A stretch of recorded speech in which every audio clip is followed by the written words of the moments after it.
Hello everyone, welcome to Educare 247. This is the fifth lecture of Current Events and Developmental Issues series. Educare 247 has started lecture series on all the topics mentioned in UPSC EPFO 2020 syllabus. In our fifth lecture, we are discussing Member of Parliament salaries cut and suspension of Member of Parliament local area development scheme. This topic is very much important for your upcoming examination. For further updates, you can subscribe to Educare 247. Humanity is going through one of the biggest crises from their existence, and at this moment, knowledge and science is the only hope. You are also advised to not roam around unnecessarily, sit at your home and maintain social distancing. While sitting at your home, you can easily prepare for UPSC EPFO 2020. Educare 247 is giving 50% discount on their comprehensive course, and this course is very much important for your preparation. Under this course, we are covering the detailed syllabus. We are providing 10,000 plus MCQs. Test series will be also there. Our content are very crisp and concise, and live doubt session will be taken care. You will get the 1500 discount and the course will be for 1499. So visit our website Educare 247 and subscribe to this course. Recently, Union Cabinet has approved the ordinance to amend the salaries, allowances and pension of Members of Parliament Act 1954. So with the help of ordinance, this act will be amended to cut the 30% of the salary of Member of Parliament for the year 2020 and 21. It will be effective from 1st April 2020, and at the same time Member of Parliament local area development scheme funds have been suspended for 2 financial year 2020-21 and 21-22. So in these 2 years no funds will be given under Member of Parliament local area development scheme, and this money will go to Consolidated Fund of India to fight COVID-19 pandemic. So this fund will be used to cater the impact of COVID-19. The 30% salary cut is applicable to all the MPs including Prime Minister and Council of Ministers for the financial year 2020 and 21. At the same time, President, Vice President, State Governors have also decided to cut their own salary. In the amendment, it was not mentioned about their salary, but they have decided on their own. So this is very important. The amendment will only cut the MP's salary, not the allowances and the pension of ex-MP. So only salary will be cut, pension and allowances will not be cut. According to the pay hike in 2018, each MP get the salary of 1 lakh rupees. They get 70,000 as a constituency allowances and 60,000 for running back office. So these are the perks for MPs, and from that only salary part will be cut by 30%.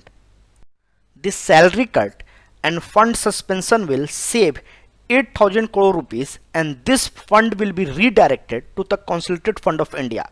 Before this announcement, many MP has already voluntarily said that they will give this fund to the effort for combating the coronavirus pandemic.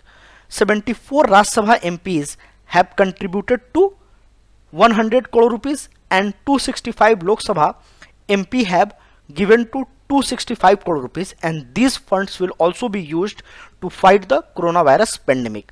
Right now in Lok Sabha we have 542 members, and in Rajya Sabha we have 245 MPs.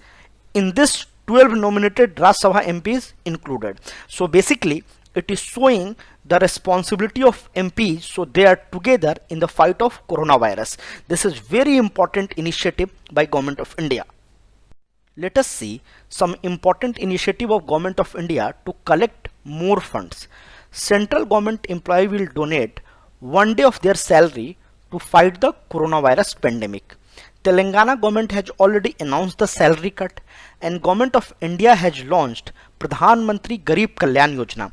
Under this scheme, many economic stimulus has been provided to the poor strata of the people. This Member of Parliament local area development scheme fund cut had been criticized on the ground of this is the disservice of the constituents, because this fund should be used for the constituents, but it is going for the generic cause, and it is also a kind of centralization of fund which is against the federalism.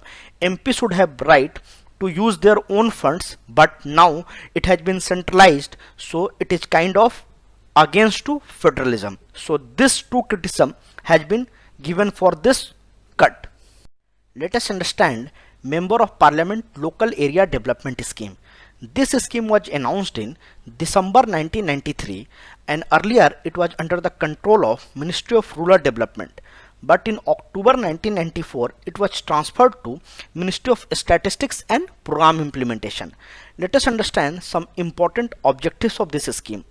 This scheme is to enable MPs to recommend work of development nature with an emphasis of creation of durable community assets. So basically, keeping in mind for the creation of durable community asset, MP can recommend some work in their constituencies according to the local need, and Lok Sabha MP can recommend work within their constituencies, and elected Raj Sabha MP can recommend work within the state they are elected from, and nominated member of both Raj Sabha and Lok Sabha can recommend work anywhere in the India.